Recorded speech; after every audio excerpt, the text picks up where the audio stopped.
Welcome to Vishal review time. தமிழ்ல எல்லாம் பார்த்துட்டு இருப்பீங்க. கேப்டன் வழியில் விஜய் அவர்கள் அரசியலுக்கு வரப்போறார் அப்படின்னு நம்ம பார்க்க போறோம். அதுக்கு முன்னாடி இப்ப இருக்கிற அரசியல்வாதிகள், நடிகராக இருந்தவங்க, அரசியலுக்கு வந்தவங்க, இதுக்கு அரசியல் வரப்போறோம்னு சொல்லிட்டு வராம போனவங்களுடைய அந்த ஹிஸ்டரி எல்லாம் பார்த்துட்டு விஜயோடைய வருகை எப்படிலாம் நம்ம தமிழ்நாடு அரசியல் தாக்கத்தை ஏற்பட போகுதுன்னு பார்க்க போறோம். நம்ம சேனல் ஃபர்ஸ்ட் டைம் வரீங்கன்னா மறக்காம சேனல் சப்ஸ்கிரைப் பண்ணிக்கோங்க.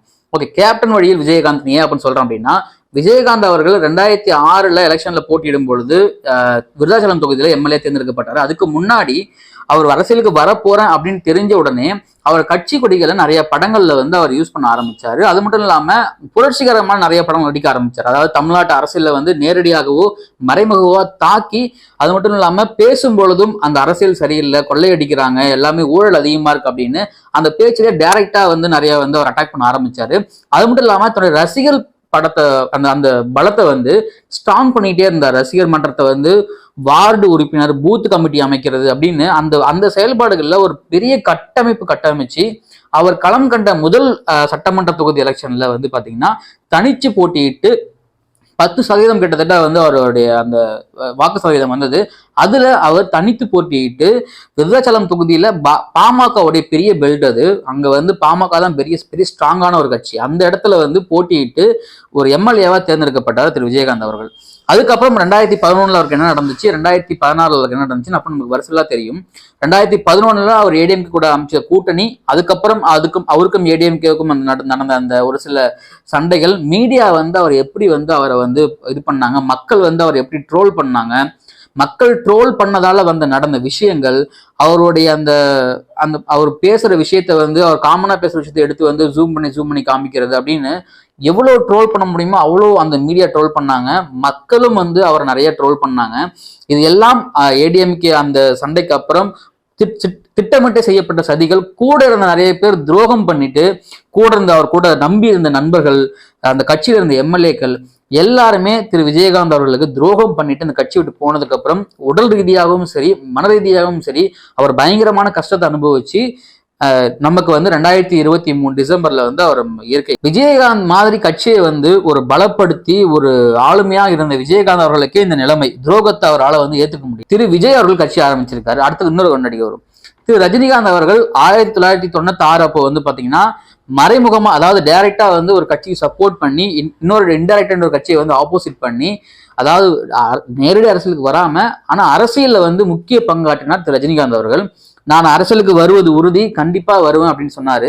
2020க்கு அப்புறம் பாத்தீங்கன்னா நான் அரசியலுக்கு வருவது உறுதி, தேதி பின்னர் அறிவிக்கப்படும், நான் வருவேன் ஆனா எப்ப வருவேன்னு தெரியாது அப்படிங்கிற மாதிரி ஒரு ஹைப்பை கிரியேட் பண்ணிட்டே இருந்தாரு.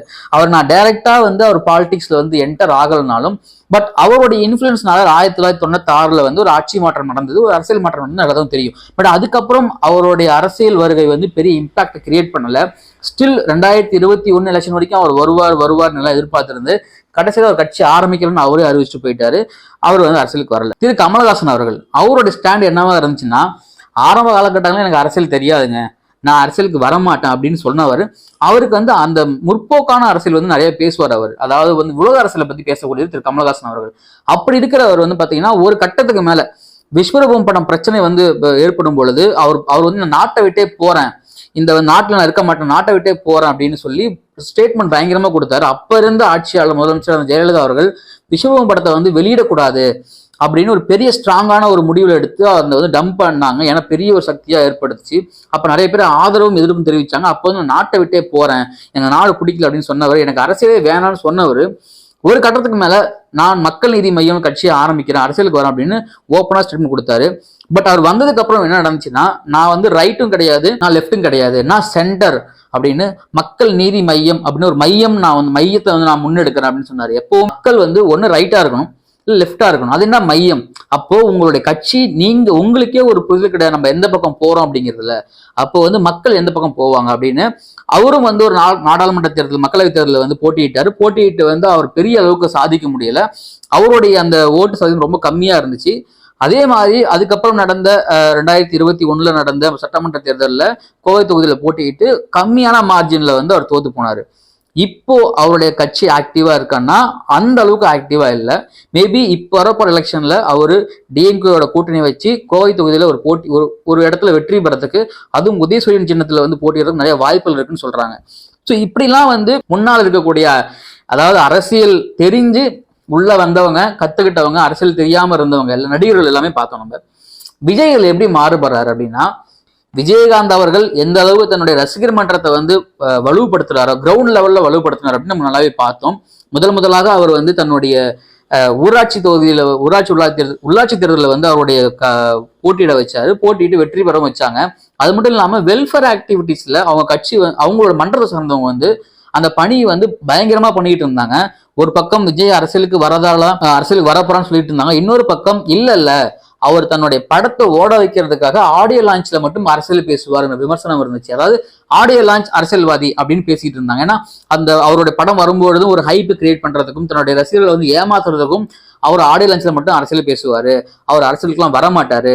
அவர் வந்து டாப்ல இருக்கிற நடிகர். அவர் வந்து கோடியில சம்பளம் வாங்குறாரு, 100 கோடிக்கு மேல சம்பளம் வாங்குறாரு. அவர் எப்படி நம்பர் 1 பொசிஷன் விட்டு கீழெல்லாம் வருவாரு, அரசியலுக்குலாம் வரமாட்டாருங்க அப்படின்னு நிறைய பேர் சொல்லிட்டு இருந்தாலும், ஆனா சுற்றி இருக்கும் பொழுது அவருடைய அந்த தொகுதி வாரியாக அவர் வந்து மாணவர்களுக்கு கொடுத்த அந்த பரிசு தொகையாக இருக்கட்டும், அது மட்டும் இல்லாம வெள்ள மன்றப்ப கொடுத்த அவர் மக்கள் இயக்கத்தோட ஆக்டிவிட்டிஸா இருக்கட்டும், அந்த ஒரு படிப்பகம் விருந்தகம் அப்படின்னு கிரவுண்ட் லெவல்ல அவருடைய அந்த கட்சியை வந்து, அதாவது அந்த மக்கள் இயக்கத்தை வந்து ஸ்ட்ராங் படுத்துறதுல விஜய் அவர்கள் தொடர்ந்து முனைப்பு காட்டிட்டே இருந்திருக்காரு.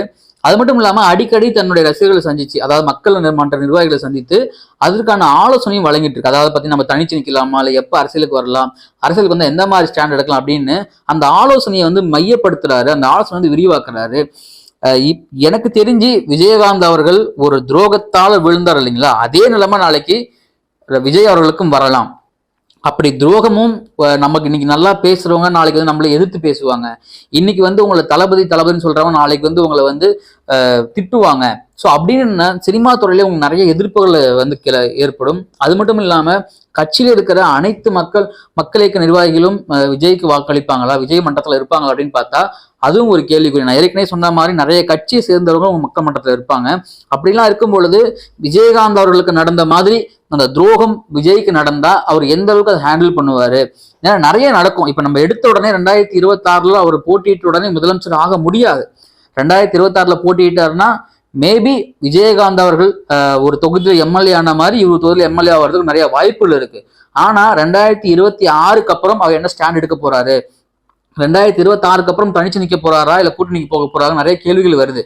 ஏன்னா 2006 விஜய் கேப்டன் அவர்கள் தனிச்சு நின்று ஒரு தொகுதியில் எம்எல்ஏ ஆனவர். 2011 ஏடிஎம்கே கூட கூட்டணி வச்சதுக்கு அப்புறம், கூட்டணியே வைக்க மாட்டேன்னு சொன்னார், திடீர்னு கூட்டணி வச்சதுக்கு அப்புறம் மக்கள் மத்தியில அந்த பவர் கொஞ்சம் குறைய ஆரம்பிக்குது. அதே மாதிரி விஜய் அவர்கள் 2026 அப்புறம் கிரவுண்ட் ரியாலிட்டி புரிஞ்சுக்கிட்டு நம்ம கூட்டணி தான் வச்சாகணும் அப்படின்னு கூட்டணிக்கு போயிட்டாருன்னா தன்னோட மாற்று சக்தியாக அவரால் நிரூபிக்கவே முடியாது. ஸோ இந்த மாதிரி காம்ப்ளிகேஷன்லாம் எப்படி கையாள போறாரு, இல்ல கேப்டன் மாதிரி இறங்கி தன்னுடைய செயல்லையும் இல்ல இதுலயும் காமிக்க போறாரா, இல்ல மறைமுகமா திரு கமலஹாசன் அவர்கள் மாதிரி மையம் நீதி அப்படின்னு போக போறாரா அப்படின்னு நமக்கு நிறைய கேள்விகள் வருது. இந்த கேள்விகள்லாம் வந்து பாத்தீங்கன்னா ஒரு சில 2026 அப்புறம் நமக்கு வந்து தெரிய ஆரம்பிச்சிடும் இது எந்த மாதிரி ஸ்டாண்ட் எடுக்க போறாரு அப்படிங்கிறத. தளபதி விஜய் அவர்கள் ஆரம்பிக்க போக கட்சியை பத்தி உங்களுடைய கருத்துக்களை கமெண்ட் பதிவு பண்ணுங்க. நீங்கள் விஜய்க்கு ஆதரவு அளிக்கிறீங்களா, இல்ல விஜய்க்கு நீங்க என்ன எதிர்பார்க்குறீங்க, அப்படி ஆதரவு அளிக்கலைன்னா அதையும் கமெண்ட்ல பதிவு பண்ணுங்க. நம்ம சேனலுக்கு ஃபர்ஸ்ட் டைம் வரீங்கன்னா மறக்காம சேனலை சப்ஸ்கிரைப் பண்ணுங்க. நான் உங்கள் விஷால். நன்றி, வணக்கம்.